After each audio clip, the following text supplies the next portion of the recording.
So hello guys, welcome to Saraswati point. दोस्तों, आज हम बात करने वाले हैं क्लास 12 पॉल साइंस चैप्टर 2, जिसका नाम है दो ध्रुवीय का अंत। आज हम इसके कुछ इंपॉर्टेंट क्वेश्चन को जानेंगे। तो चलिए वीडियो को स्टार्ट करते हैं। दो क्वेश्चन देखते हैं हमारा। शॉक थेरेपी से आप क्या समझते हैं? इसके प्रमुख व्यवस्थाओं की व्याख्या करो और विशेषताओं का भी उल्लेख करो। बहुत इंपॉर्टेंट क्वेश्चन शॉक थेरेपी का। शॉक थेरेपी का क्वेश्चन बहुत बड़ा है, बहुत इंपॉर्टेंट क्वेश्चन है। ये 5 नंबर में जरूर आता है। इस क्वेश्चन को जरूर करना। तो आंसर देखते हैं। आगे बढ़ने से दोस्तों पहले मैं आपको केवल इतना बता दूं, ये मेरी वेबसाइट है। यहाँ पे आपको class 11th and class 12th के important notes and important question answer मिल जाएंगे। इस वेबसाइट का लिंक मैं आपको नीचे डिस्क्रिप्शन में दे दूंगा। तो प्लीज इस वेबसाइट पे आके important notes and important question answer free में देखिए। शॉक थेरेपी का अर्थ है सोवियत संघ के विघटन के बाद ये समझे जाने लगा कि सोवियत संघ के विघटन के बाद मतलब सोवियत संघ जब टूट गया तो लोग ये समझने लगे कि साम्यवादी का पतन हो गया। साम्यवादी का मतलब क्या होता है? साम्यवादी एक व्यवस्था होती है। तो लोग ये समझने लगे कि साम्यवादी का पतन हो गया है, साम्यवादी व्यवस्था खत्म हो चुकी है, ये यहाँ से सोवियत संघ से चली गई है। उन देशों में जो सोवियत संघ के गठबंधन से सम्मिलित थे, मतलब कि उन देशों में जो सोवियत संघ से जुड़े हुए थे, उन देशों में ये समझा जाने लगा कि साम्यवादी व्यवस्था का पतन हो गया, मतलब साम्यवादी व्यवस्था खत्म हो गई है। तो सोवियत संघ के पतन के बाद, मतलब सोवियत संघ के टूटने के बाद, सोवियत संघ के बिखरने के बाद रूस पूर्व एशिया तथा मध्य एशिया के देशों में साम्यवादी से पूंजीवादी की ओर संक्रमण के लिए एक विशेष मॉडल अपनाया गया जिसे शॉक थेरेपी कहते हैं।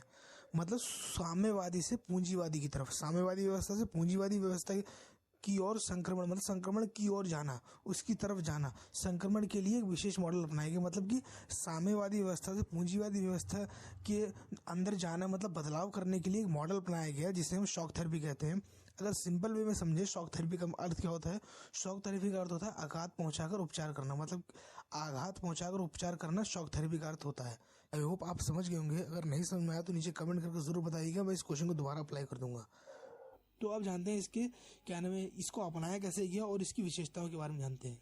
रूस में समाजवादी व्यवस्था के स्थान पर लोकतांत्रिक पूंजीवादी व्यवस्था में बदलाव की प्रक्रिया आरंभ हुई।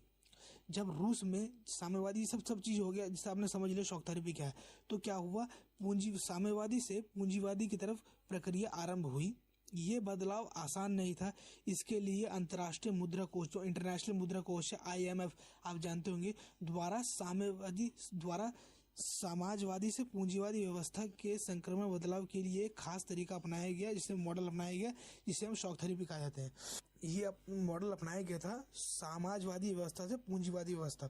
समाजवादी मतलब साम्यवादी व्यवस्था से पूंजीवादी व्यवस्था की ओर अपनाया गया। जैसे मैंने आपको पहले बताया था, वही चीज यहाँ पे। तो अब इसकी विशेषता जानते हैं। इस शॉक थेरेपी अथवा समाजवादी देशों द्वारा अपनाए जाने वाली विशेष लोकतांत्रिक पूंजीवादी व्यवस्था की एक प्रमुख व्याख्या निम्नलिखित है। इस शॉक थेरेपी अथवा समाजवादी देशों द्वारा अपनाए जाने वाली विशेष लोकतांत्रिक पूंजीवादी यहाँ इसलिए लिखा है क्योंकि समाजवादी से उसमें जा रहे थे, इसलिए विशेष लोकतांत्रिक पूंजीवादी व्यवस्था की एक प्रमुख व्यवस्थाएं निम्नलिखित है। क्योंकि व्यवस्था यहाँ मैंने क्यों लिखा है, क्योंकि यहाँ पे व्यवस्था के बारे में पूछा गया था क्वेश्चन में। तो इसकी व्यवस्थाएं क्या है ये जानते हैं।